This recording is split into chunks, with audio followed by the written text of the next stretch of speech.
Nosso primeiro palestrante, Luli, que é professor de comunicação digital da ECA, na USP. Ele é, enfim, consultor, ele fala sobre inovação digital, tem clientes aqui no Brasil, tem clientes fora do Brasil. É um cara que entende muito de tecnologia e como a tecnologia influencia a questão da vida das pessoas na sociedade, na cidade. E hoje ele vai falar um pouco sobre como sobreviver ao futuro da datacracia, que é justamente o regime político onde a gente cada vez mais presta atenção para os dados, para os sensores, para o analytics, para as informações. E o que isso significa? Significa que a gente, ao viver, gera informação, gera dados. E tem alguém manipulando esses dados, tem alguém tendo acesso a esses dados. Quais são os riscos desses dados nas mãos erradas? O que isso, de fato, afeta a nossa vida? Como é que isso acontece no dia a dia? O que está acontecendo hoje? O que é futuro? Enfim, o Luli vai trazer essa visão dele. Então, eu queria que vocês dessem uma salva de palmas para o nosso primeiro palestrante, primeiro convidado, Luli Radfarer.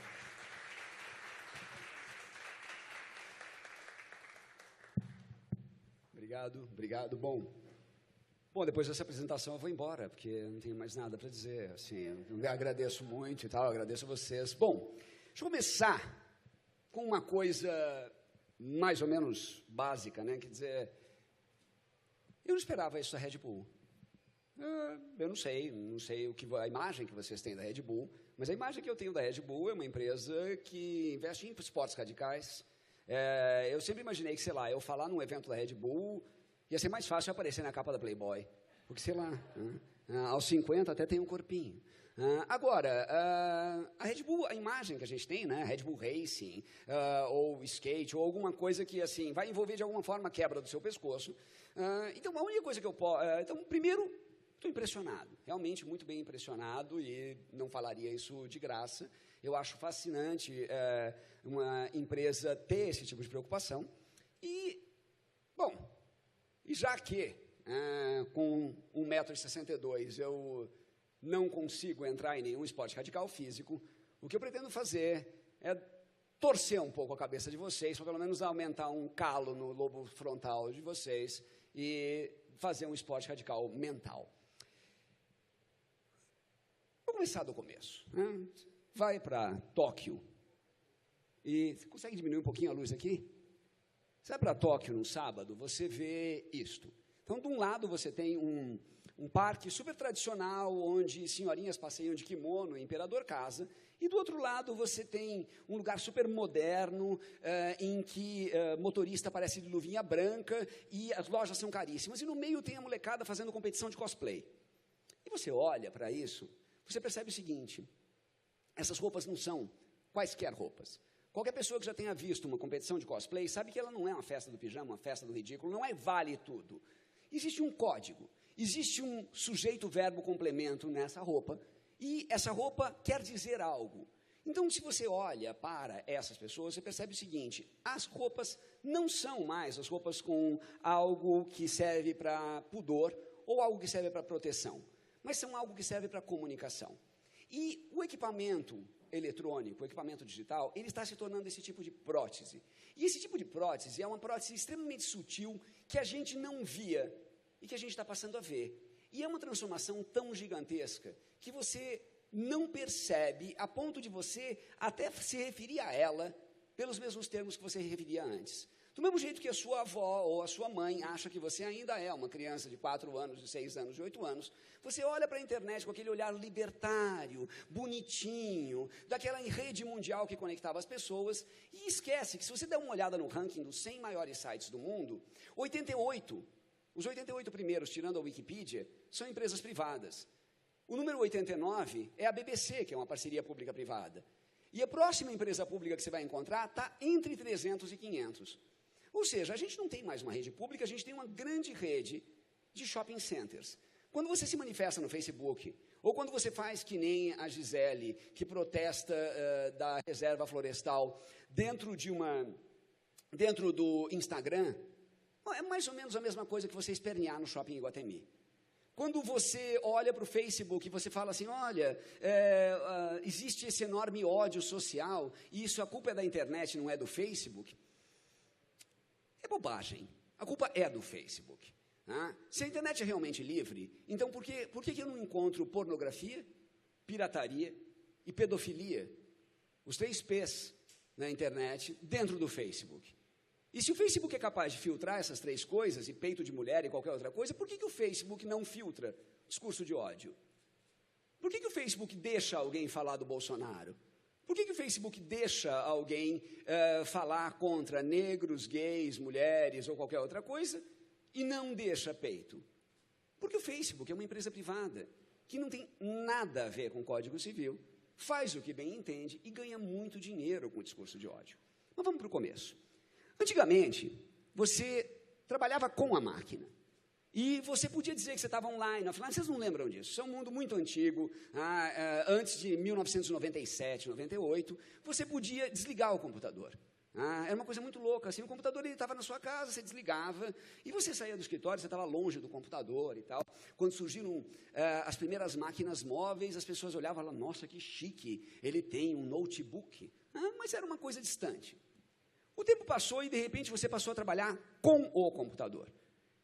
E o computador, agora, ele é uma prótese sua. A sua casa, você tem 3 chaves. A chave física, que é aquela chave da porta, o cartão do banco e o celular.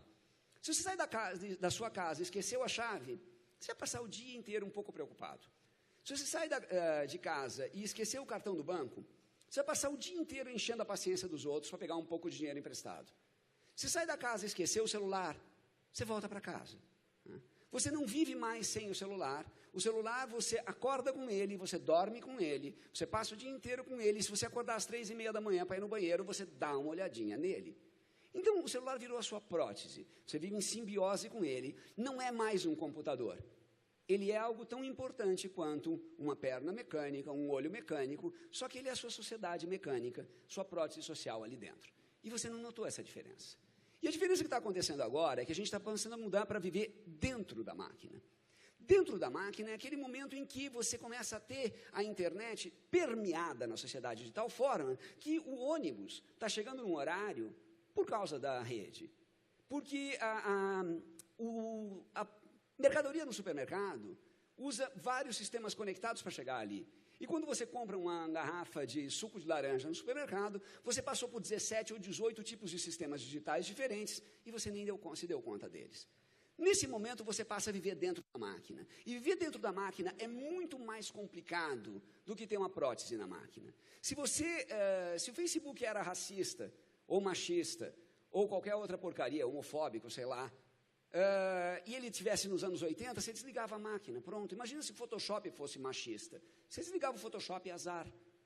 O Facebook, sendo isso, é meio chato, mas quando você está, sei lá, fazendo sexo, você desliga o Facebook. A hora que você vive dentro da máquina, você não desliga, ponto. Você está dentro dela. E se essa máquina tem um viés machista, se essa máquina tem um viés contra a idade, se essa máquina tem um viés financeiro, você está preso a ela. Qualquer dado da internet mostra que o Brasil tem mais ou menos metade da população conectada à internet. A outra metade está presa no século XX. Para eles, que tipo de emprego tem quem não acessa a internet? Quem não acessa a internet vai pegar a informação vindo da igreja, da praça, e da TV, e do rádio, e de mais lugar nenhum. Esse cara não consegue fazer absolutamente nada sem a rede. E é metade do país, e também é metade do mundo. Então, o que é essa máquina? Bom, há mais ou menos 20 anos, uma máquina global começava a acordar.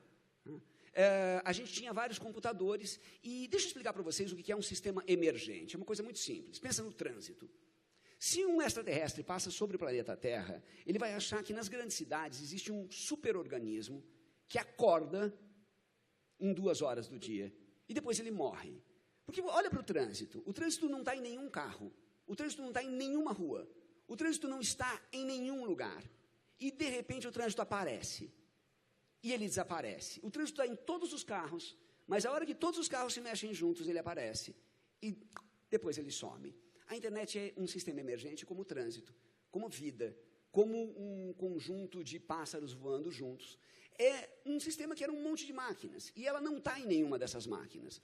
E o conjunto delas agindo junto cria um superorganismo social, digital, financeiro, muito potente, e que começa a permear todos os lugares. Essa máquina que é onipresente, também está se tornando onisciente. Né? Quando você fala assim, cada vez que você defende privacidade na internet, né, o banco morre de rir, porque ele passa os seus dados financeiros para todo mundo, menos para você. O plano de saúde morre de rir, porque ele passa seus dados de saúde para todo mundo, menos para você. A telefônica morre de rir, porque ela passa seus dados de geolocalização para todo mundo, menos para você. E todos os outros sistemas que comercializam os seus dados morrem de rir, como o Serasa, por exemplo, que passa os seus dados empresariais para todo mundo, menos para você. Privacidade não é bom negócio para ninguém. O que você tem que ter é a propriedade dos dados. A IBM faz um acordo com a Pinacoteca do Estado, que coloca o Watson lá dentro, e a Pinacoteca acha lindo, claro, porque o índio achava lindo quando trouxeram os espelhinhos para ele, e ele foi pegar um monte de pau-brasil. Então, agora a Pinacoteca do Estado tem o Watson lá dentro, olha que legal. Daqui a 5 anos, o Watson vai ter a Pinacoteca dentro dele. E a Pinacoteca, a única coisa que ela vai ter é um patrimônio caríssimo, de um monte de quadros, que ela custa uma fortuna para manter, e que ninguém vai ver, porque todo mundo está vendo pelo Watson. O que é isso? Isso é uma desmaterialização. A ideia que a gente tem de produto está desaparecendo. O primeiro que a gente viu isso foi com a música, no final do século, depois os livros, depois os jornais, e um monte de outras coisas estão se desmaterializando. Quando a gente fala em impressora 3D, não é aquela maquininha nerd que faz uma Torre Eiffel e que não presta para nada. Veja, pensar nisso é tão estúpido quanto você pensar em editoração eletrônica usando impressora de recibo de estacionamento ou de caixa de supermercado. Não, a impressora começou simplória e virou uma máquina de impressão. Uma máquina de impressão 3D é uma máquina de fabricação caseira. Ela muda tudo. Um shopping, por exemplo, não precisa ter estoque, porque você costura a calça na hora. Um restaurante não precisa ter cozinheiro, porque ele imprime, a pizzaria, por exemplo, imprime o conteúdo na pizza, assa a pizza e te entrega. A ideia de uma impressora 3D é uma coisa muito maior. É a ideia de você pegar a informação e tornar essa informação palatável, quantificável. E agora que você vai em qualquer lugar, eu consigo ter essa informação comercializada o tempo todo. Então, um restaurante por quilo começa a saber qual é a mesa que vende mais, qual é o alface que vende mais, qual é o prato de carne que vence mais. E você não consegue nem entender de onde essa informação é coletada. Por quê? Porque o computador se dissolve. Né? Você começa a ter computador no seu corpo, você começa a ter computador no ambiente, você começa a ter computador na nuvem. Ainda hoje é muito fácil de ver. Você tem o seu celular que alguém fala, desliga esse treco e olha para mim. A coisa fica um pouquinho mais complicada a hora que o cara tem um reloginho de pulso, que ele dá uma olhadinha discreta. Ou um óculos, que ele dá uma filmadinha discreta. Ou algumas outras coisas. Não é difícil você imaginar tanto uma cueca digital quanto uma privada digital, coletando informações que você não gostaria de saber. Então, as ações, elas começam a ser contextuais. E não interessa mais o computador. Aí interessa mais o que o computador faz. E o computador agora ele faz um monte de coisas. Ele pega o seu uso, o seu humor, as suas preferências, os seus hábitos, as suas recomendações sociais. É só você dar uma olhada no Google, por exemplo. O Google Maps, ele registra todos os lugares em que você esteve e nos lugares em que você esteve. Antigamente, existia uma velha piada que a mulher liga para o sujeito no telefone celular e ele atende e fala, ô Maria, como sabes que eu estou no motel? Hoje em dia não precisa, é só você olhar no Google Maps. No Google Maps você sabe exatamente aonde você mora, o que você fez, aonde você esteve. Isso não é, e de novo, é uma enorme ilusão você acreditar que isso não é a máquina, isso é gente. É um monte de gente por trás da máquina, que se esconde atrás da figura da máquina e vende a máquina como algo mágico. Veja, o faraó já falava isso, o líder religioso já falava isso, o chefe da tribo medieval já falava isso, um cara numa escola, numa madraça no Paquistão fala isso. Você cria uma entidade mágica, e nessa entidade mágica você barre para debaixo do tapete dela todas as malvadezas humanas. E aí fica muito, muito mais fácil. Então o computador ele não faz nada que não seja mandado fazer. Essa coleta toda de dados, essa comercialização toda de dados, ela é tão desumana quanto eram as condições de trabalho da Revolução Industrial. Alguém quer um mundo sem indústria? Não. Alguém quer a indústria em que criança trabalha num lugar sem janela, 17 horas por dia? Também não. Você olha para o chinês que foi trabalhar numa fábrica, ele estava absolutamente na miséria no interior da China e foi trabalhar numa fábrica. Ninguém forçou o chinês a ir para lá. Ninguém arrancou, nós estamos falando do Khmer Rouge, em que você arrancou o cara de um lugar e jogou ele para trabalhar num forçado, ou num gulag soviético. Não, o cara foi voluntariamente trabalhar ali, porque a vida dele ali é melhor. Do mesmo jeito que, sei lá, os bolivianos que foram trabalhar num trabalho escravo aqui na indústria têxtil, também o cara está numa vida melhor que ele estava no lugar dele. Não significa que é a vida que ele deva viver. Ninguém quer que as pessoas trabalhem como elas trabalham na China. Agora, sempre vai ter um empresário inescrupuloso se ninguém protestar contra isso. Do mesmo jeito, o Facebook explora as emoções das pessoas e faz o que ele bem entende, dando a desculpa de a internet é uma coisa diferente. Na verdade, o que acontece é que a experiência é cada vez mais integrada. E eu não consigo mais dizer o que é feito na internet e o que é feito fora dela. E aí a gente pega uma citação antiga, lá para trás, os caras, né, os utópicos da internet, tinha um deles, chamado Marshall McLuhan, que ele falava em aldeia global. E a aldeia global é uma ideia linda, que é o mundo inteiro se comportando como se fosse uma única comunidade. Na verdade, a gente virou isso no avesso. É o mundo inteiro se comportando como se ele fosse Jales, como se fosse uma cidadezinha pequena, e todo mundo se comportando mal, todo mundo vigiando o outro, todo mundo fofocando, todo mundo não fazendo nada a não ser encher o saco do vizinho, todo mundo falando do cachorro, todo mundo comentando que tal fulano tem uma atitude antiética, etc. Então, que raio de aldeia global é essa? Que você pode, sim, conectar alguém no Quênia, ou você pode conectar alguém no Japão. Mas você aqui, alguém no Quênia, alguém no Japão, estão muito preocupados em falar mal do vizinho para poder se conectar com o outro. A situação se complica quando você pensa que a gente se torna ciborgue. E a sua relação com a máquina, ela é uma relação cada vez mais simbiótica. Eu penso com a máquina mudou a minha forma de pensar. E eu mudo a máquina com a minha forma de pensar. O jeito mais fácil de você pensar isso é só você pensar que você não lembra mais nenhum número de telefone. E a princípio é bom. Eu tenho uma simbiose com a máquina porque eu não preciso mais guardar números de telefone, não preciso mais pensar em calculadora, não preciso nem pensar em me orientar no trânsito. E não há nada de errado nisso. Mas, quando você vê uma radicalização no Facebook, quando você vê um monte de adolescentes que tem um problema sério de relação social, porque eles não foram forçados a viver com o outro, e sim eles puderam criar um mundo de videogame em que ele escolhe quem é o amigo e quem encontraria esse cara, ele corta. Como é que esse cara aprende a viver socialmente? A máquina muda o pensamento humano e o pensamento humano muda a forma de agir com a máquina. E essas duas coisas juntas estão se tornando uma coisa única. O fluxo de dados está se misturando com a pessoa. Eu olho para qualquer pessoa, antigamente, 3 épocas. No começo era coisa de nerd. Você conheceu alguém e dá uma buscada no Google para ver quem é essa pessoa. Depois se tornou uma coisa de stalker. Você conheceu alguém e foi dar uma fuçadinha no perfil do Facebook dela. Hoje é banal. Você conheceu alguém, na cara dela você checa o perfil do Facebook e você comenta algo que ela comentou no Facebook, se você se der o trabalho de conhecer essa pessoa. Então, o que a gente tem? As pessoas falam de realidade virtual, realidade aumentada, mas, na verdade, o que a gente tem é uma realidade mediada, em que toda a relação que você tem, ela agora é interpretada pela máquina. Você não tem mais uma relação direta com o mundo em volta de você. E, de novo, eu sou a última pessoa que vai defender que você largue tudo, fique pelado, não escova os dentes e vá plantar feijão em Piracicaba. Não, absolutamente nada disso. Mas que você precisa da máquina para interpretar a realidade social é um problema muito diferente. Eu sou super favorável a usar o Waze, por exemplo, ou o Google Maps. Eu não gosto muito do Waze porque a interface é ruim, mas isso é uma questão pessoal. Mas o Waze é muito útil. Agora, eu também acho ótimo usar a calculadora do computador, não precisa fazer conta na mão.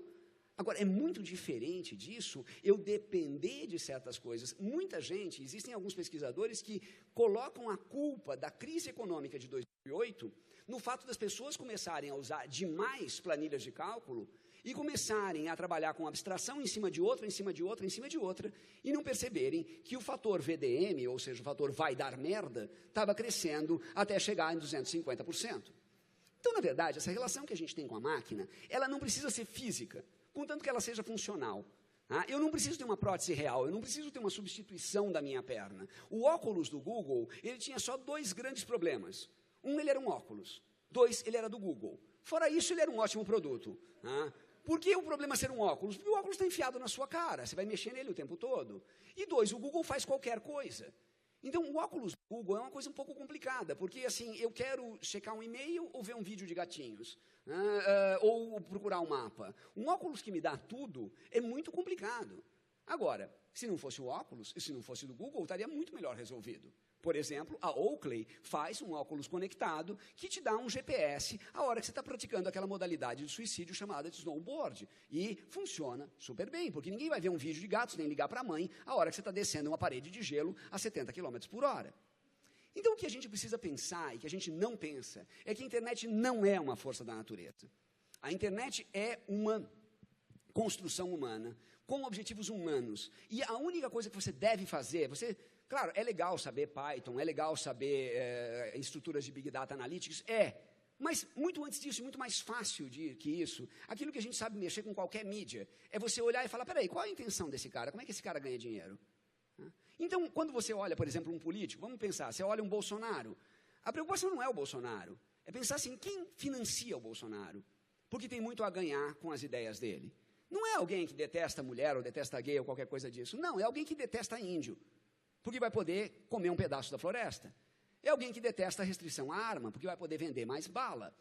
É alguém que detesta essa política social que impede o crescimento das igrejas.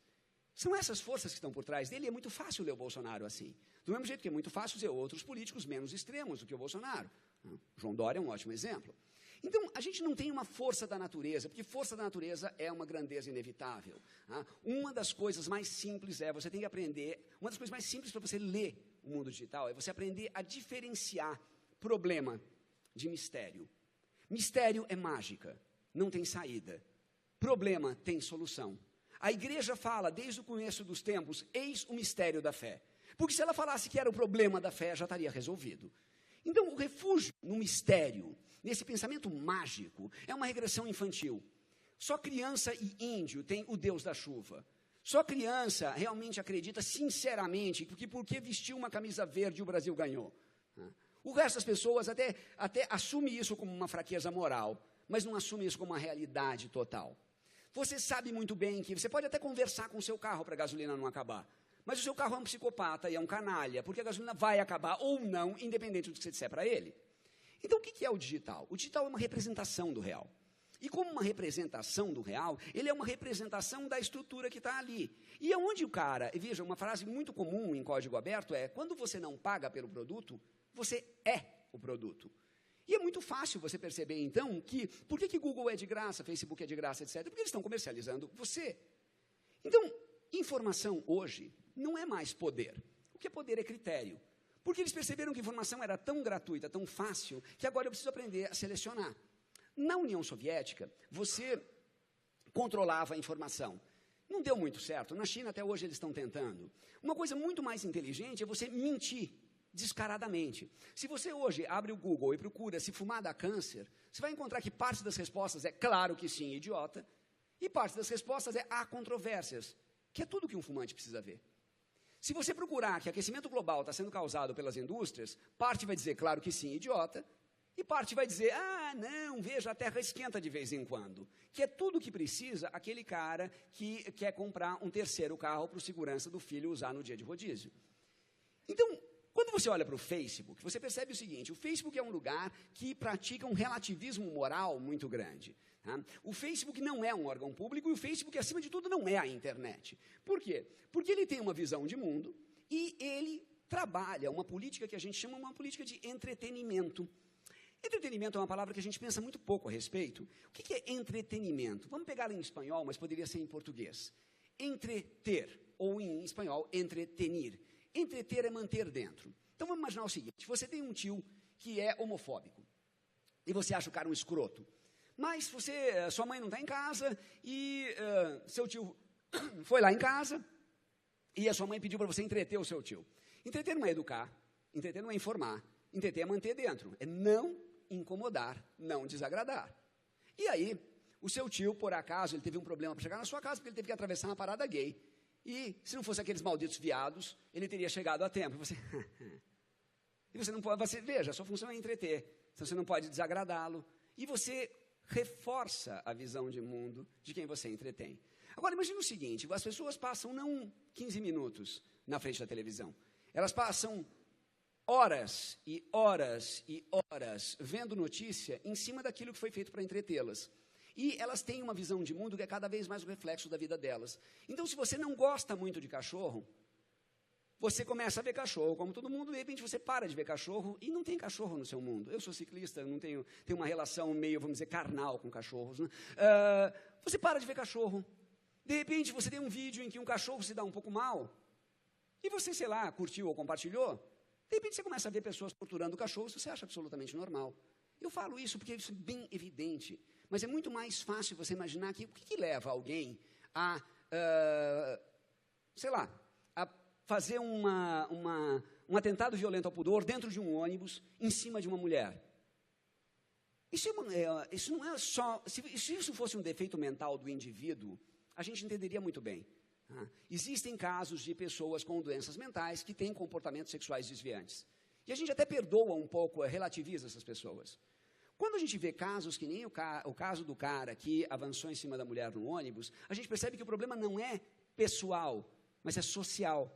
Esse cara vem de um ambiente em que é normal fazer isso. Do mesmo jeito que um cara vem de um ambiente que é normal ou até aprovado bater no viado. Do mesmo jeito que o cara vem de um ambiente normal e até aprovado a mulher ficar em casa cuidando das crianças ou da cozinha ou das flores. Porque, afinal de contas, mulher não deve ser levada a sério.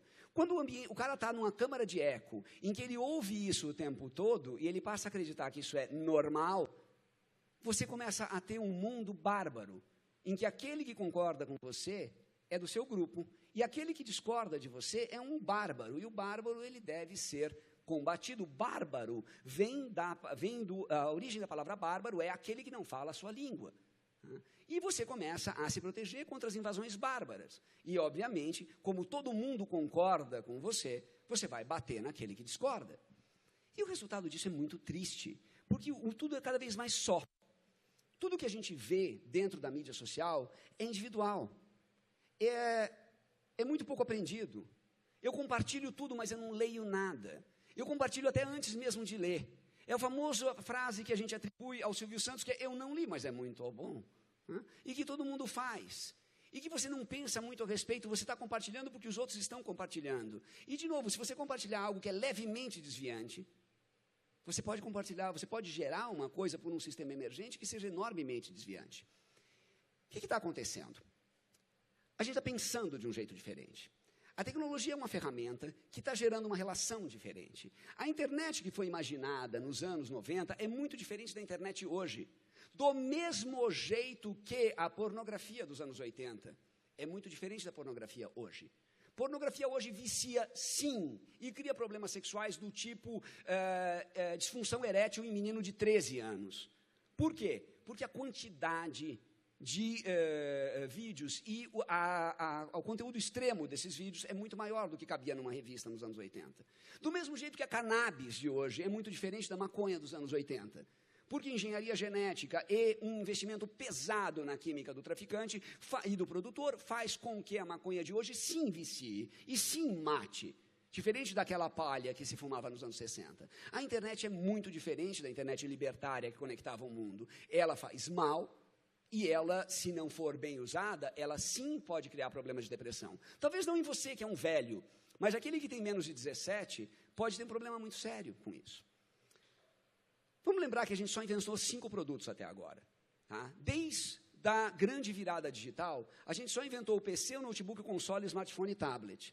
E o mundo já mudou tudo isso. Em 5 produtos, a gente transformou completamente a sociedade. A hora que o carro autodirigível vier, ele está aqui. A hora que a privada conectada vier, ela está aqui. A hora que a geladeira conectada, o supermercado conectado, a loja sem caixa, etc., conectado, o que vai acontecer? Eu vou ter uma convergência entre o mundo físico e digital de tal forma que eu não consigo mais separar um do outro. E ela está vindo de várias formas. De novo, como todo sistema emergente. De novo, como o trânsito numa rua. Os carros vêm de vários lugares e os carros estão fluindo bem. De repente, os caras que vieram de vários lugares juntam num canto e nesse canto tudo trava. Vou dar uma referência matemática e super simples para vocês, que a gente vê numa curva exponencial. Todo mundo conhece a curva exponencial e a gente pensa muito pouco a respeito dela, mas se você olhar uma curva exponencial, você olha para a esquerda, ela parece uma horizontal. E você olha para a direita, ela parece uma vertical. E em algum momento a horizontal virou vertical e você não faz a menor ideia. E quando você olha para a horizontal, tudo era calmo, tudo foi como sempre foi. E quando você olha para a vertical, tudo é absolutamente incontrolável. E eu não faço a menor ideia de como mexer, como me comportar nesse mundo. O mundo de transformação exponencial é um mundo emergente em que várias coisas vão acontecendo nessa forma. A gente chama isso de lei de potência e um monte de outras coisas, mas basicamente ela funciona dessa forma. O que a gente vê? Quando você pega, por exemplo, o CarTech, você percebe que agora seu carro vai rodar Android. Do mesmo jeito que sua televisão vai rodar Android, provavelmente sua privada vai rodar Android. Tudo bem. Quando você pensa em BuzzTech, porque a pergunta que ninguém faz, né? Por que carro? Ora, porque as indústrias dos Estados Unidos são televisão e carro. São as duas grandes indústrias deles, tanto que a gente não tem Netflix e a gente tem a ideia do carro autodirigível, porque se tivesse vindo, sei lá, da Holanda ou da Dinamarca, a gente estaria falando em um ônibus. Bom, a hora que você tem um ônibus autodirigível, você mata aquilo que no Brasil, em São Paulo, você já poderia matar o emprego do cobrador. E aí você tem aquele problema da Revolução Industrial, de novo, que as pessoas não entendem a mudança dos tempos. Você pode dizer assim, mas a gente não tem mais ascensorista, e essas pessoas arranjaram outros empregos. Sim, mas se eu arrancar 500 mil empregos numa pancada só, o golpe pode ser tão grande que o remédio mata o paciente antes de curar a doença. Vamos imaginar que você tira muito fácil aí todos os motoristas, todos os cobradores, todos os operadores de telemarketing, todos os telefonistas, todos os recepcionistas. Coisas estão acontecendo assim. Né? Bancos como o Bradesco, por exemplo, estão gastando uma fortuna num sistema de inteligência artificial para atendimento que mata o telemarketing. É lógico, é uma baita economia. E, de novo, você varre o desempregado para a sociedade e azar da sociedade, porque eles são os losers na corrida. Bom, a hora que eu tenho 1 milhão de desempregados, eu quebro a sociedade. A hora que eu tenho uma impressora 3D, eu mudo completamente todos os sistemas de logística. Né? E a hora que eu mudo o sistema de logística, eu mudo também toda uma estrutura que eu posso simplesmente desaparecer com o caminhoneiro, porque agora eu não preciso transportar mais nada a lugar nenhum. E eu simplesmente produzo as coisas nas cidades. E você vai fazer com que, sei lá, o Brasil tenha 10 ou 12 grandes metrópoles e o resto um enorme vazio que é terra de ninguém. E você volta para um mundo medieval que a gente nunca viveu aqui. Do mesmo jeito, a gente tem coisas bacanas. Quando você pega o grande colisor de Hadrons, por exemplo, você percebe claramente como a cultura de empreendedorismo, que todo mundo fala tão bem, é uma merda. Porque ela gera um monte de chefe. Está todo mundo hoje aprendendo a larga tudo, larga esta merda e vira chefe. E como é que eu faço um lugar desses, que tem 3.000 PhDs trabalhando em conjunto e nenhum deles aparece? Quando as pessoas querem muito ser Steve Jobs, depois que ele morreu, ele reencarnou e virou Elon Musk. O que eu posso fazer quando eu paro de cultuar a ideia mágica de uma divindade? E tinha um cara muito louco que morreu de sífilis, que falava que a gente cultua a ideia do gênio por vaidade. O Nietzsche dizia que toda atividade humana é genial. De andar, pintar uma parede, tudo é genial. Mas você cultua o gênio porque você tem um ego muito grande. Porque você não quer imaginar que o gênio é só um cara que estudou mais que você, trabalhou mais que você, ralou mais que você, e enquanto você estava enchendo a cara, ele estava estudando pós-fenomenologia. E aí você olha, o cara é mágico, do mesmo jeito que é um gênio, o artista, ou dançarino, ou bailarino, ou engenheiro, ou qualquer coisa dessas, em vez de pensar que ele é tão humano quanto você. A hora que você começa a cultuar essas pessoas e querer ser por mágica essas pessoas, você retrocede para um sistema de castas típico de uma Europa da nobreza, em que ou você nasceu na casta, ou você não nasceu nela, e, portanto, você é um pária e o seu lugar é o zero. A gente está tendo várias outras coisas, como biologia sintética, que cria novos tipos de vida artificial. Lindo e péssimo. Para que eu quero essas vidas? Qual é a ideia que está por trás? A gente tem máquinas inteligentes que nem o Watson, analisando dados médicos e indicadores sociais, ótimo. Você imagina se, em vez de ir no médico, né, um médico de convênio que te atende em 20 minutos, você puder dar uma consultadinha no Watson. Né? Você já consulta o Google, mas o Google é muito tosco. Né? Então, é um caso clássico que aconteceu com o Google, o cara, um amigo meu, acorda a mulher dele às 2 da manhã, dizendo assim, mulher, pelo amor de Deus, me leva para o hospital, que eu acho que eu estou tendo um ataque do coração. Aí ela, não, eu acordei com uma pontada no peito, estou suando em bicas e o meu braço está dormente. Ela olha para ele com aquela sobriedade de quem foi acordado às 2h e diz assim, você é sedentário, passou a tarde jogando tênis no Wii, está quente para burro, e o coração imbecil é do outro lado. Ops, você está tendo uma cãibra. Então, a hora que eu puder consultar o Watson, eu não preciso de médicos. Bom, maravilha, e a hora que você não precisa de médicos, essas pessoas vão arranjar emprego do quê? Porque, obviamente, a IBM não vai custear o reemprego dos médicos, eles vão ter que se virar em que condições?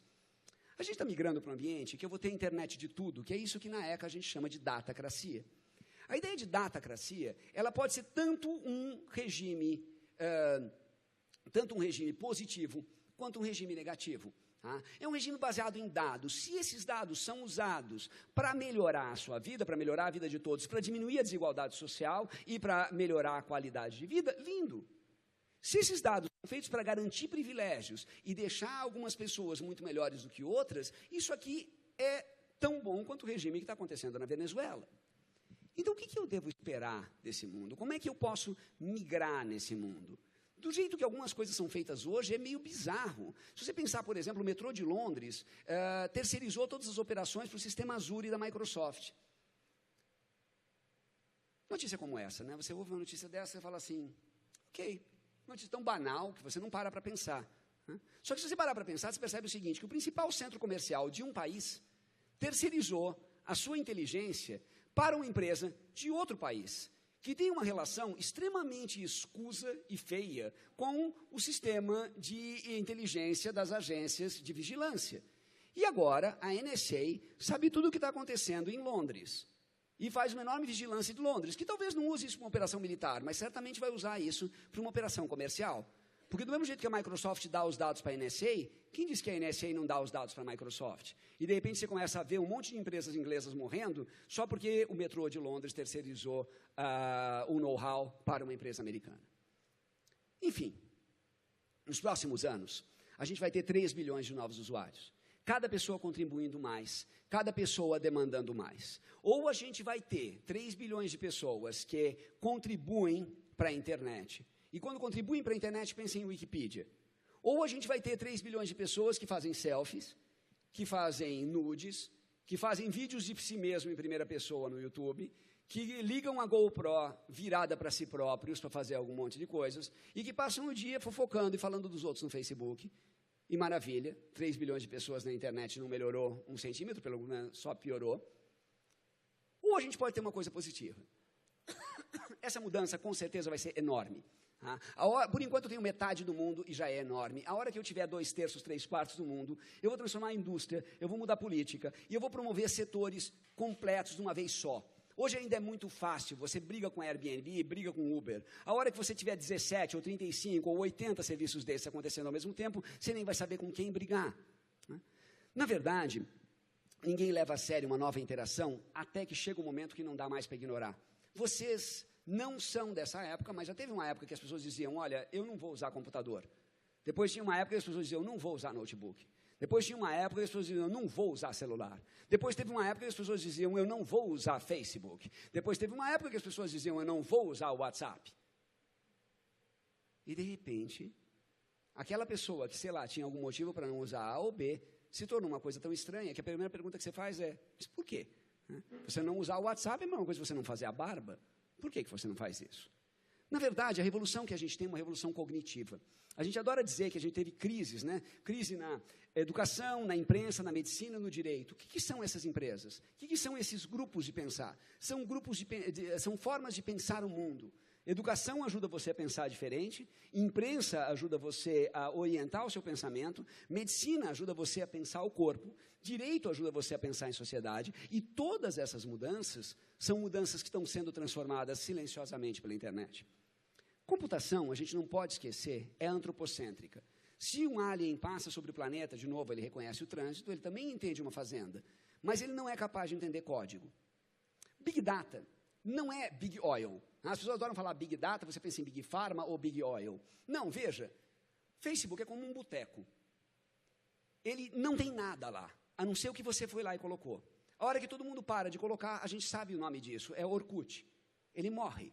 Ao contrário de uma empresa de exploração de petróleo, ele não tem nenhum conteúdo dele. Então, o que eu preciso fazer para poder usar melhor isso? Primeiro, eu preciso pensar sobre a internet, não posso deixar ela acontecer. Ela não é uma força da natureza. Eu preciso pensar que digital não é sinônimo de tecnologia. Digital é uma forma diferente de relacionamento. Eu tenho que pensar que tudo é e vai ser social. E isso é bom. Tudo vai ser serviço e, portanto, demanda uma qualidade de serviço. Tudo vai ser mensurável e eu tenho que pensar como eu quero ser medido e como eu quero o relatório do que medem de mim. Quando eu tenho uma coisa inteligente, não quer dizer que eu queira ser passivo. E esse é o grande problema que a gente tem hoje naquilo que a gente chama de cidades inteligentes. Que o nome correto devia ser cidades burras, porque a hora que o governo terceiriza tudo para a máquina e só espera os resultados dele, então a gente tem duas coisas, né? O governo terceiriza a gestão, então a máquina diz para o governo o que fazer, ou o governo fica à mercê da estrutura, que é a mídia social falou qualquer coisa, o governo dá chilique. De novo, gente, Gisele fala alguma coisa, vamos pegar uma atitude bacana, tá? Gisele fala alguma coisa no Instagram e uma reserva indígena não é matada temporariamente. Vamos pensar o seguinte, de novo, não desmerecendo a Gisele, né, uma pessoa preocupada, né, vive naquele mundinho mágico, né, das Marias Antonietas. Então, imagine que a Gisele resolveu dar um piti no shopping Iguatemi, falando, olha que absurdo isso aqui do governo que eu li na Caras. E as pessoas começaram a berrar, porque está todo mundo perto da Gisele, porque a Gisele é tão linda e bacana, todo mundo começou a berrar e não mudou de ideia. Se isso acontecesse, a primeira coisa que ia acontecer na notícia ia ser a shopping Iguatemi ia desaparecer da história. Talvez até alguém dissesse, olha, a Gisele falou isso. Agora, é muito diferente da Gisele ter uma ação política. Vamos imaginar que a Gisele leu a notícia e se incomodou com isso e resolveu usar os milhões dela em torno de uma causa. Então, ela não foi espernear no shopping Iguatemi, que é você colocar alguma coisa no Instagram ou você manifestar no Facebook. E sim, foi fazer uma ação de lobby, investindo e influindo alguns grupos políticos para que esse tipo de coisa nunca mais acontecesse na vida. Isso é uma ação política. E não aquilo que aconteceu. Eu morri de rir quando, em 2013, a gente falava, vamos para a rua. Você fala, e aí, nós vamos morar lá? E depois da rua a gente vai voltar para o Facebook. Então, as pessoas deviam, sei lá, sair na rua com o hashtag, vamos voltar para o Facebook, agora que a gente já cumpriu a nossa função. Então, veja, eu tenho que pensar a relação. TI não pode ser central. Eu não posso ter um sistema de controle, porque isso é uma visão ultrapassada. Uma cidade, como qualquer organismo social, ela é um sistema caótico. A hora que eu pego e transformo tudo isso em um monte de força bruta, em dados, eu vou trabalhar a cidade do mesmo jeito que eu trabalho a meteorologia. Só que a meteorologia é complexa, mas ela não é humana. Cidade é um tipo de serviço. E como ela é um tipo de serviço, ela precisa de uma interface pública. Eu preciso que você, está lá num ponto de ônibus, você sinta assim, olha, eu quero mudar esse ponto de ônibus. Porque eu pego esse ônibus todos os dias. Porque é meio absurdo você pensar que um planejador urbano vai lá e desenha a linha que liga o centro da cidade à Vila Joaniza. E o cara que está lá percebe que o ônibus todas as vezes entra num buraco e para num ponto que pega um monte de gente e passa um monte de pontos vazios. Aí o indivíduo está lá no ponto de ônibus, ele começa a sugerir. 6, 7, 10, 15 pessoas começam a sugerir isso, o ônibus muda. O que está acontecendo aqui nessa casa hoje é um exemplo maravilhoso de uma ideia, de uma cultura de prototipação.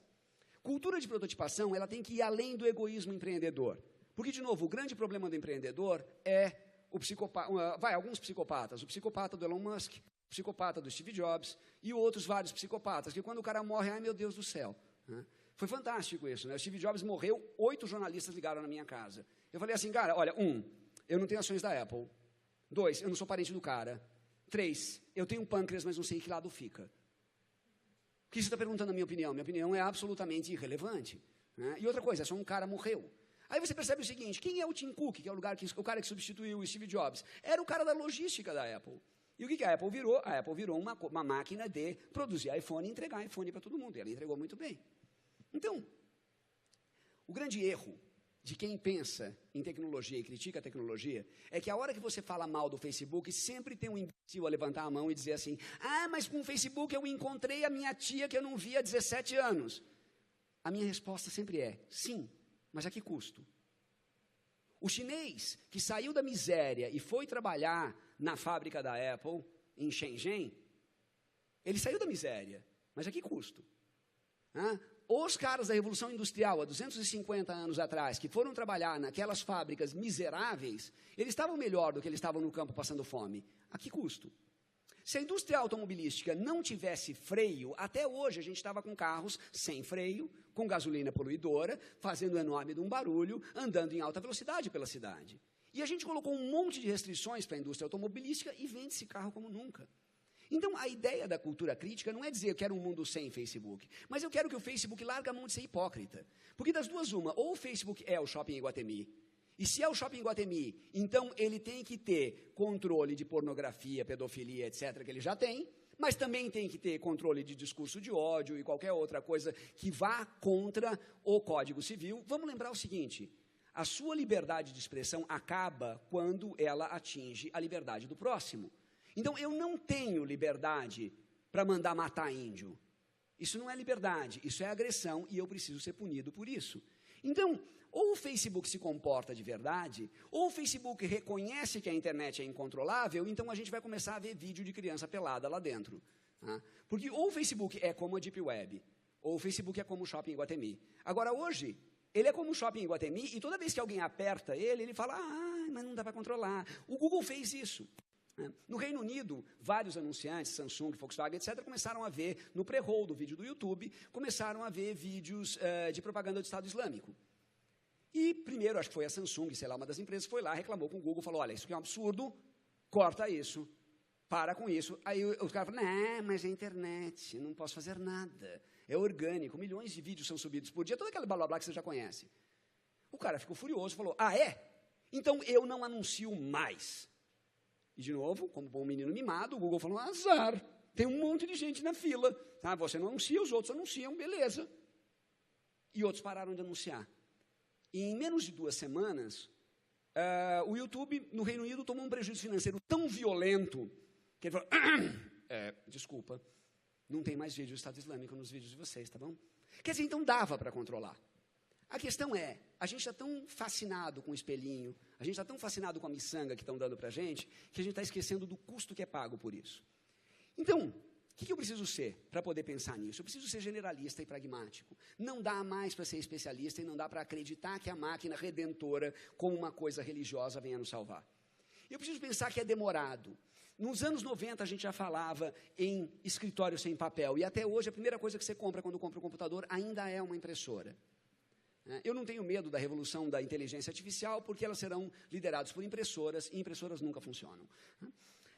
A própria ideia de tecnologia de ponta, e eu uso essa imagem do Felix Baumgartner, porque é a coisa mais improvável do mundo, para a gente já ir encerrando a nossa conversa.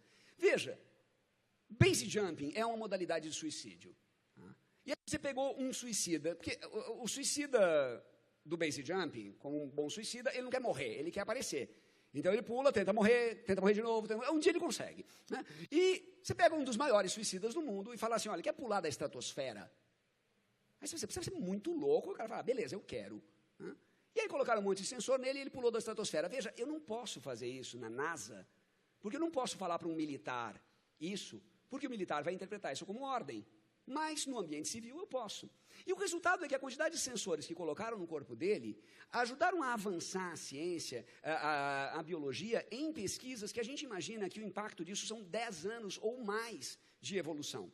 Então, veja, uma coisa que ninguém imaginava, que é uma empresa como Red Bull, que não tem uma tradição de tecnologia, pega um esporte que não tem outra função a não ser matar gente, e às vezes consegue adiar isso, e consegue gerar pesquisa científica. E, enquanto isso, o governo brasileiro corta o investimento no supercomputador em Teresópolis, do LNCC, o Santos Dumont, que corre o risco de fazer com que a nossa pesquisa em saúde, meteorologia e agricultura retroceda 10 anos.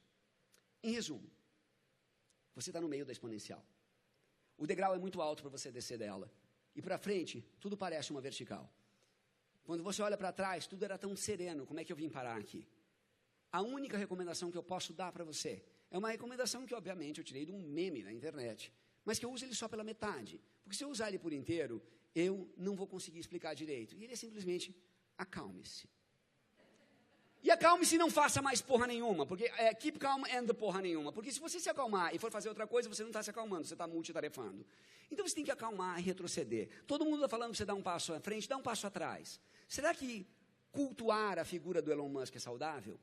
Será que o Facebook não ganha muito dinheiro com o discurso de ódio? Será que a polarização social não está fazendo alguém muito rico e está fazendo muito bem para alguém? Só isso. Eu acho que a grande função da universidade não é dar respostas. Isso o YouTube dá, o Google dá.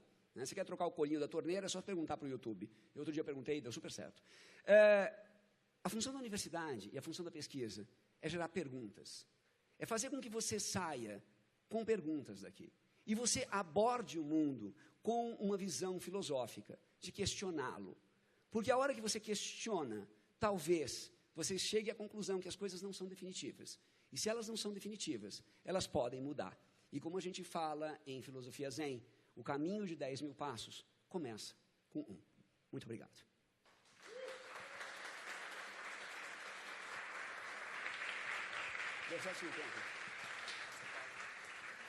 Maravilha. Meu Deus. Foram 40, 50 minutos de explosão mental, né? Ué, Red Bull, né? Exatamente. A única coisa foi esporte radical mental. Já que eu estou sentado, deixa eu baixar. Gente, vamos ter agora, então, uns 15, 20 minutos de perguntas e respostas. Eu imagino que vocês tenham coisas para perguntar para o Lully. Aproveitem essa oportunidade. E eu estou aqui para moderar. Eu estou aqui para moderar as perguntas e trazer algumas também, porque eu tive alguns. Só uma coisa importante, se por acaso, sei lá, você pensou nisso depois, você está vendo por streaming, não conseguiu falar comigo, lully@lully.com.br. Como disse um aluno meu, sim, eu tenho um domínio de 4 letras pessoal. E eu estava todo orgulhoso dele, até quando o moleque viu isso, falou, nossa, puta coisa de velho. Sim, ele foi registrado em 96. Mas eu respondo o e-mail, do mesmo jeito que alguém responde carta. Tá? Meus e-mails são longos e eles levam uma semana para sair. Se você mandar um e-mail e falar, e aí, Lully, beleza? Ele vai para a caixa de spam, porque aí você não tem chance de mandar um segundo.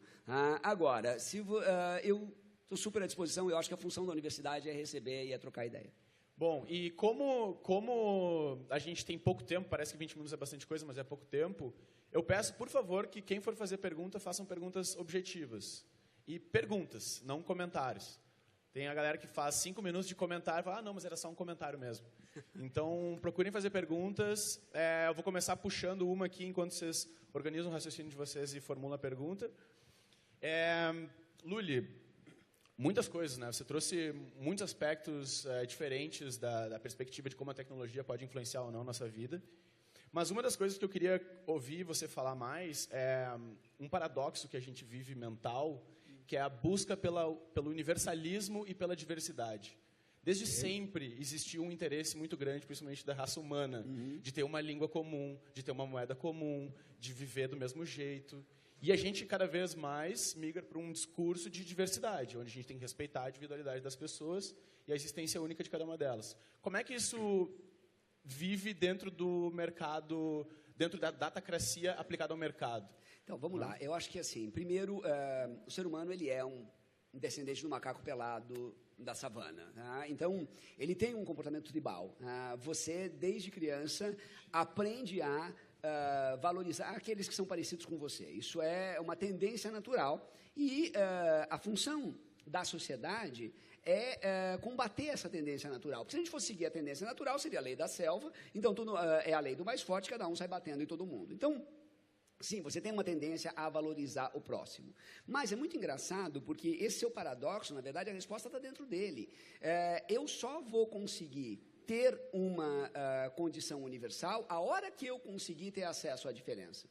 Porque se eu não tenho acesso à diferença, se eu não compreendo a diferença, a minha visão ela não é universal, ela é tribal, ela é limitada, ela é restrita. Então, a única forma que eu tenho de entender na verdade, o que eu preciso? O ser humano é um animal social, né? A gente acha que, não devia ser homo sapiens, né? Ele devia ser homo... Na verdade, eu defendo que o ser humano devia se chamar homo dissatisfactens, né? Porque, assim, tem um cérebro gigantesco, mas, que merda, não vou. Se você fala merda, macaco pelado, né? Mas, assim, eu acho que o grande problema que a gente tem é que você precisa da sociedade para validar as suas escolhas. Pode ver que isso é muito comum na adolescência, em que você vai perguntar para os seus amigos que amigos você deve ter. Você vai perguntar para as pessoas que livros você deve ler, que músicas você deve ouvir, e até nos seus primeiros relacionamentos você vai procurar a validação do grupo. E a validação do grupo é exatamente aquilo que te ajuda a entender os diversos pontos de vista. A hora que você mata a validação do grupo e você coloca um monte de gente trancado no seu quadrado, só cercado de gente que é igual a ele, você está criando pessoas que são que nem, sei lá, um imperador chinês, uma encarnação do Dalai Lama, que o indivíduo está sozinho no mundo protegido, como, sei lá, um príncipe regente de 7 anos, 8 anos de idade, que manda matar sem problema nenhum. É só pensar o seguinte, por que nos lugares miseráveis do mundo você tem exército de criança? Por que em vários lugares você vê mercenários 7 anos, 10 anos, 11 anos carregando metralhadora? Porque a criança não tem ainda noção do que é errado. Então, matar alguém ainda não foi completamente compreendido. E a melhor forma de você criar um psicopata é você fazer com que ele cometa uma ação extrema antes de ter a sua personalidade montada. Matar alguém é muito difícil, e morrer é muito difícil. Se qualquer um de vocês passa por uma experiência dessas, é uma experiência transformadora e traumática para a vida. Agora, se você tem isso muito cedo, você simplesmente entende isso como uma ordem natural das coisas. Então, na verdade, a ideia de universalismo é exatamente a ideia de compreensão da diferença. O grande erro que a gente tem de sociedades extremamente fechadas, como o Japão hoje, ou como a Alemanha da Segunda Guerra Mundial, era acreditar que ele podia prescindir do mundo. E a hora que você prescinde do mundo, você prescinde daquilo que faz a gente uma espécie diferente. Maravilha. Gente, quem tem perguntas, por favor? Não sei se tem um microfone rodando, mas eu posso... Tá lá um microfone. Tem lá, nós temos aquela mocinha esbelta com um tubinho preto, levando o microfone para quem quiser. Tá. Se você não a viu, ela está fácil. Aqui é que ela está no fundo preto, está no mimetismo. Alguém uma pergunta aqui. A primeira aqui e a segunda do lado esquerdo dela. Se puder ficar de pé, falar o nome. Eu tenho que ficar de pé porque eu sou baixinha, senão vocês não me enxergam. Bom, vem pro corredor, vem pro corredor. Vem pro corredor, no meio, Isso, fazer uma ótimo. performance já. Meu nome é Karina, oi Luli, oi gente, tudo bem? Luli, eu fiquei com uma coisa na cabeça que a gente tem que ser generalista e prático. Sim, pragmático. Da maneira como você expôs, me parece que a gente tem grandes forças aí da natureza e da economia, da natureza por ironia, desculpa, não aguentei, agindo dentro dessa nova rede, dentro dessa ideia, dentro dessa representação. Sendo pragmáticos, o que a gente pode fazer? É muito fácil. Simples. Tem produto que você não consome, tem coisas que você não vê. E tem influências que você não faz. Então, quando você, vamos imaginar que dentro do Facebook, primeiro, você participa da vida ativa do Facebook, você está compactuando com a política dele. Então, sair do Facebook é muito menos dolorido do que passa. Eu estou com um filho de 5 meses e continuo dormindo tranquilamente, simplesmente porque eu saí de todas as redes sociais e agora não tenho que, sei lá, me prostituir tendo que escrever alguma coisa brilhante no Twitter ou tendo que escrever alguma coisa idiota no LinkedIn, sabe? Eu simplesmente parei e saí de todas elas, respondo e-mail terças e quintas e a minha vida está super sossegada. Então, a primeira coisa se você consome, você compactua.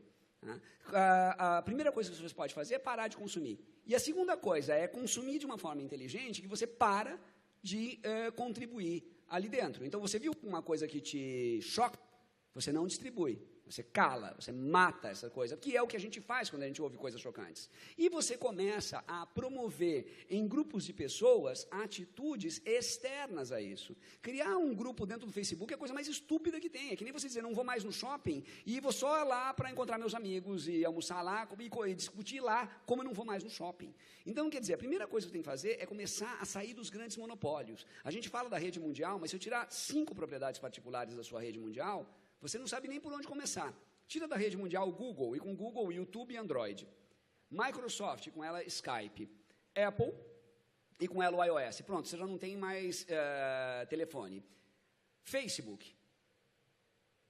E com o Facebook nós tivemos WhatsApp, Instagram, etc. E se você quiser só ser bacana, você tira um portal qualquer ou Twitter, mas é irrelevante. Se eu tirar essas 4 empresas, 4 empresas privadas, 4 empresas com ações na bolsa, 4 empresas que ganham fortunas. Tira essas 4 empresas, o que você chama de internet? Você está vendo informação no Medium e você acha que o Medium é bacana? Então, de novo, vai ler o boletim do Shopping Iguatemi, que ele pode te dizer as mesmas coisas brilhantes. Esse é o ponto mais importante. Quer dizer, você começar a questionar o que leva um indivíduo a ejacular numa mulher no ônibus, o que leva um comentário o quão importante é o comentário da Gisele no Instagram, só para pegar 2 coisas que aconteceram essa semana.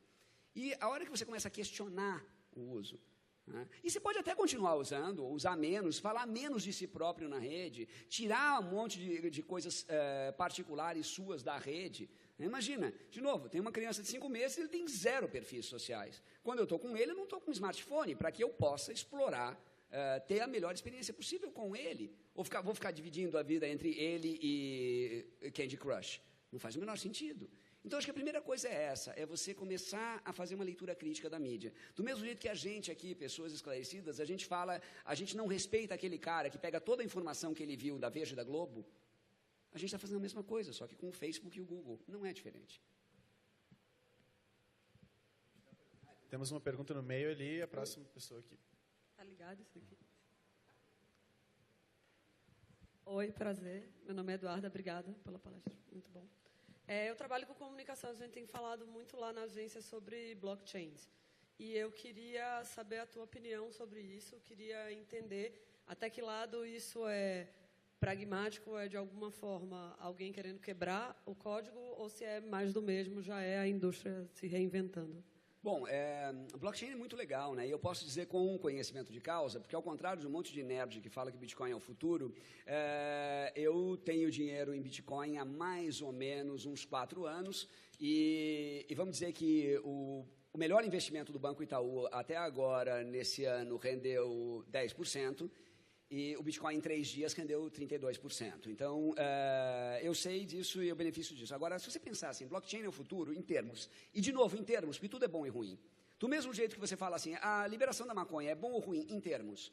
O que não pode é liberar a maconha do mesmo jeito que liberou o cigarro. Em que você vai falar, peraí, todos os problemas de saúde ficam por conta do governo?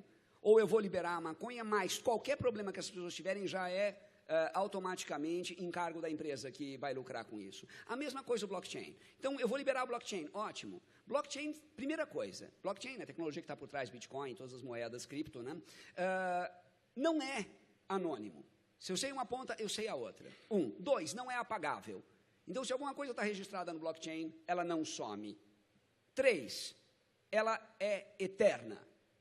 Agora, pensa o seguinte, a hora que eu colocar o meu CPF no blockchain, ou colocar o imposto de renda no blockchain, eu vou conseguir evitar fraudes. E isso é muito bom. Por outro lado, eu não vou poder apagar nada de qualquer pessoa que estiver ali. E a ideia da digitalização do seu cérebro, na verdade, a ideia de não esquecer nada, é muito mais uma maldição, é muito mais um castigo do que uma lembrança. Quem não esquece nada guarda rancores, quem não esquece nada relembra picuinhas e um monte de outras coisas. Então, assim, blockchain, por um lado, vai aumentar a solidez da sociedade, por outro lado, vai guardar para sempre tudo o que todas as pessoas fizerem. E, conforme blockchain for interpretado, eu posso levar a qualquer coisa. De novo, é só você imaginar que quem escreveu os 3 grandes livros que entortaram o mundo,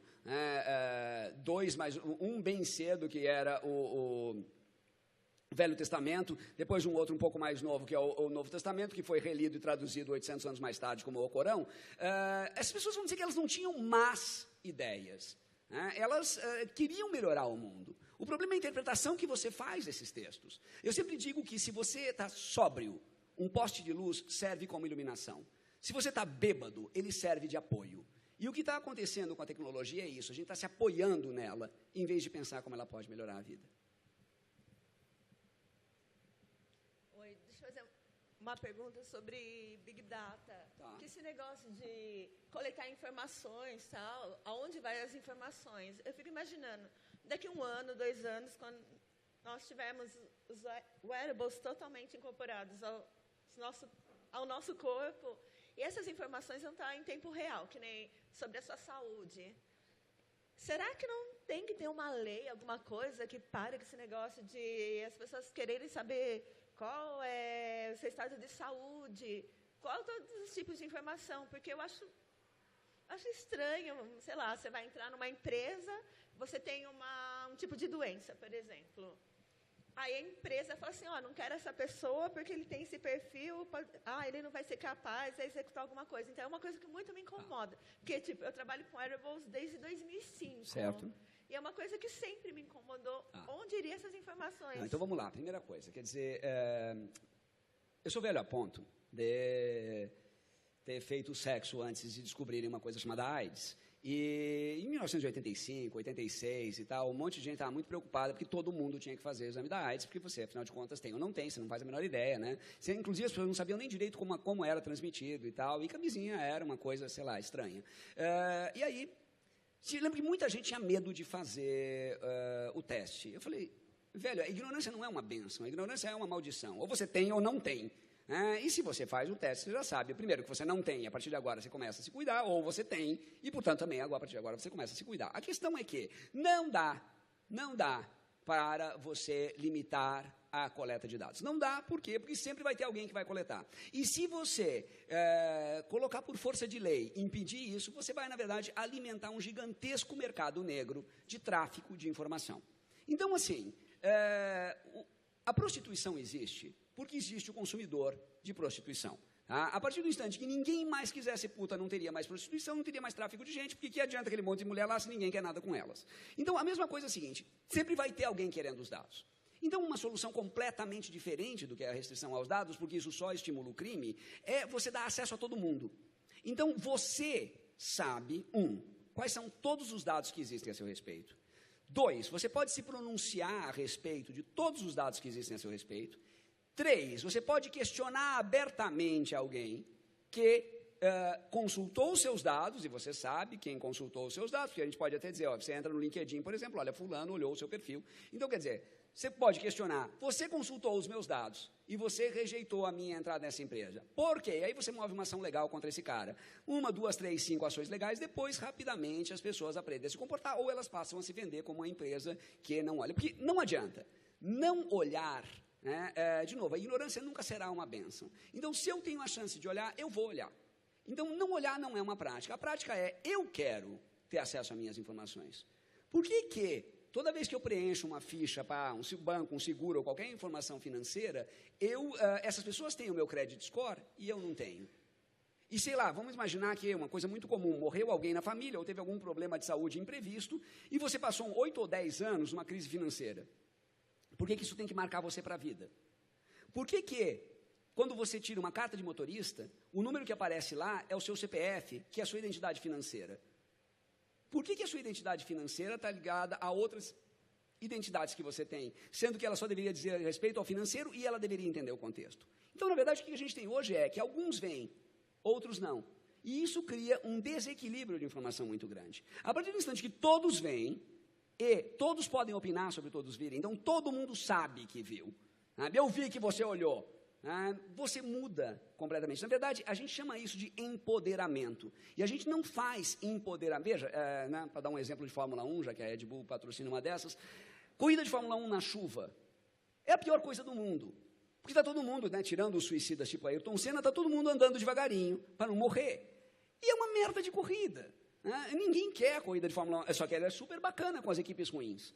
Agora, a partir do instante que está seco e todas as equipes vão correr na ponta, é aí que você tem um avanço tecnológico real, que cada vez menos gente morre ali. Então, o ponto importante é o seguinte, não adianta você restringir, mas adianta você empoderar. Se umas pessoas têm, todas têm que ter. E se todas tiverem, a conversa muda de padrão. Então, eu não posso pregar a ignorância de um, mas eu tenho que pregar a educação de todos. Maravilha. Tem alguém com mais uma pergunta? Infelizmente é a última pergunta, tá, gente? Então, tirem para o ímpar aí para ver. Não estou brincando. Oi, Lula. Vai lá. Eu falo com ela sair. Pronto. Oi, boa tarde. Diga. Faz muito tempo que eu vi uma palestra com você, então. Que medo. Fazia tempo que eu Então, não eu te nego via. tudo, tá? Que nem o Fernando Henrique falou, esqueçam tudo que eu falei. Olha só, você acha interessante utilizar o DuckDuckGo em vez do Google em muitas pesquisas e, no caso, também dessas questões de privacidade, né? Você usa o DuckDuckGo. Ele tem lá uma opção que você pode até utilizar o Google, mas você está mascarado. É o que diz. E a outra coisa que eu queria te perguntar é em relação ao Redditor. Também eu posso usar o Redditor, não ficar preso, né, a esses provedores. Era isso que eu queria saber. O uso do Tor e o uso do DuckDuckGo. Tá. De novo, é uma solução paliativa, né? Se eu quebro a perna, não adianta colocar passar gelol, tá? O uso do DuckDuckGo é praticamente passar gelol em perna quebrada, tá? Eu tenho, basicamente, 4 redes em casa, tá? Porque, de novo, eu sou baixinho, 1,62 m, eu sou paranoico. Então, eu tenho 4 redes em casa. Uma é aberta, todo mundo vem lá, uma putaria e tal, tá? Outra é fechada, só para trocar e-mail, etc. A terceira é um pouquinho mais fechada, que é aquela que acessa banco, etc. E a quarta tem filtro de MAC address, tem endereço fechado, só checa numa máquina, tem um token enorme, tem uma frase gigantesca de uma música do Caetano com uns zeros e uns enfiados no meio, de 40 e alguma coisa letras, usa Tor em cima de uma VPN, e não usa DuckDuckGo, já vai direto no endereço IP, e, além de tudo, usa Splunk para proteger o acesso dali e usa uma máquina air-gapped da outras para isso. É ali que eu brinco na Deep Web. E a Deep Web não infecta nada e ali eu consigo acessar qualquer coisa. É ali também que eu faço o que todo mundo faz, que é tipo entrar no Pirate Bay ou em outros lugares para procurar outros tipos de conteúdo. É ali que eu digo para a BBC que sim, eu estou em Londres, então pode me mostrar o conteúdo fechado só para pessoas que estão restritas ali. É ali que eu vejo o Oscar, etc, etc. E ali não se mistura com nada e eu lavo as minhas mãos com álcool gel toda vez que eu saio dali. E não compartilho, eu simplesmente, para não ter nenhum problema, eu com um ferrinho de solda, eu queimei as portas USB daquela máquina, para ninguém enfiar um pendrive naquela máquina e sujar que nem fizeram no Stuxnet. Agora, de novo, isso é paranoia. E isso pode dar completamente errado, porque, sei lá, um dia da preguiça eu resolvo num iPad entrar numa certa biblioteca russa para baixar um certo paper de algum lugar. E aí foi tudo por água abaixo. Então, a questão maior não adianta nada. Sabe, essa política, no fundo, é uma política de survivalista. Qual é o grande problema desses loucões da Califórnia que estão querendo criar uma cultura de survivalismo? A gente só funciona em sociedade. A cultura survivalista quer reproduzir a sociedade para um indivíduo só. Então, esse indivíduo tem que ter hospital, tem que ter polícia, tem que ter bombeiro, tem que ter tudo lá dentro, porque ele quis eliminar a sociedade para viver por conta própria, o que é estúpido. Então, você pode eliminar a sociedade para viver por conta própria. Pode. Na verdade, eu uso isso mais como uma experiência divertida. É divertidíssimo nesse sistema entrar no Facebook, que o Facebook fica brigando com o Tor e com o Splunk durante mais ou menos uns 40 minutos. E aí o Facebook fala assim, Luli, você está em Abu Dhabi ou você está em Bangkok, que eu não consegui entender. O Google a homepage do Google me dá frases em árabe ou em húngaro, que são a mesma coisa, só com letras diferentes.